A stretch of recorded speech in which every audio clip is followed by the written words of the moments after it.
With a money mansion in place, you can actually grow money while you spend money. And here's what I mean. So the money mansion is this concept, right? Where it's kind of like a real house, a real property that usually has a mortgage attached to it. And imagine you have a contract that looks like a house that you could also get a mortgage of sorts attached to it. Now, whatever happens with the actual market and the value of the house itself has nothing to do with what the mortgage is doing, correct? Can we agree on that? So if that's the case, a money mansion allows you to own something that will only ever go up, never have a down year, but you can get a line of credit attached to your money mansion. And here's how you would use it. Let's just say you have a life expense coming up, or you just have an investment opportunity. Amazing.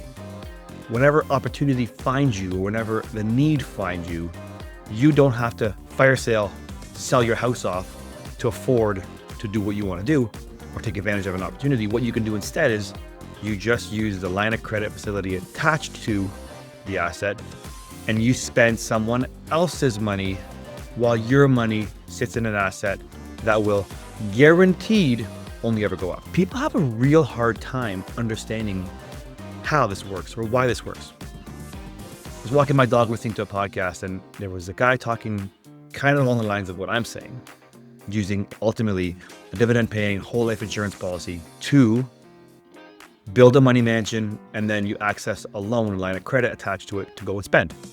So this one guy was saying, look, I've got a TFSA and it's got a lot of money in it. And what I could do is sell off my TFSA, no taxes, right? Because tax-free savings account. Sell off my TFSA, use the money to do whatever I want, and pay myself back with interest, and I can build back my TFSA.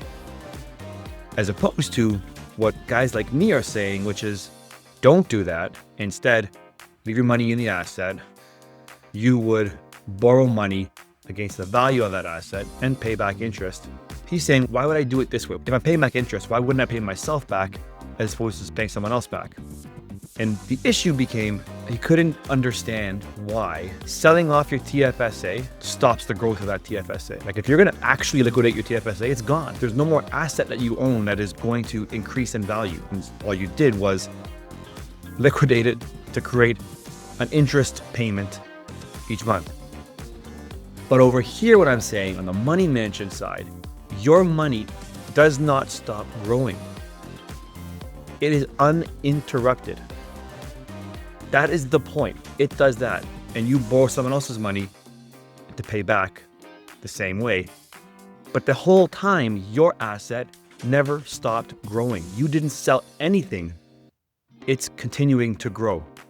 And the longer you can leave it in here, the better the results are going to be. And it's not linear. It's not like you can chart it like this. It goes like this. It's a hockey stick. It's an exponential growth. Look up compound interest chart. Google that.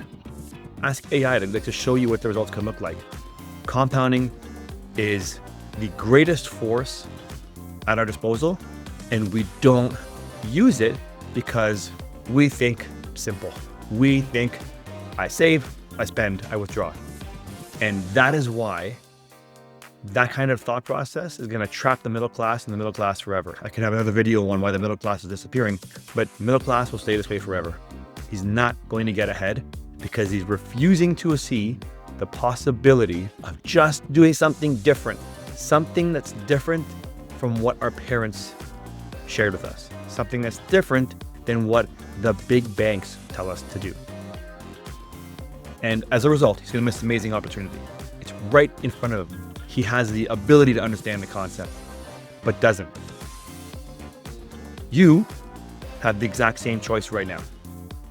You're looking at what you're going to do with your money, how you're going to fund the rest of your life. Are you going to keep doing it the same way you've been doing it, which you're probably just fine, but do you want to be just fine? Or do you want to be great? You got to start implementing change to make this part of your life so that your future is a great future, not just a blah future. Go get wealth up.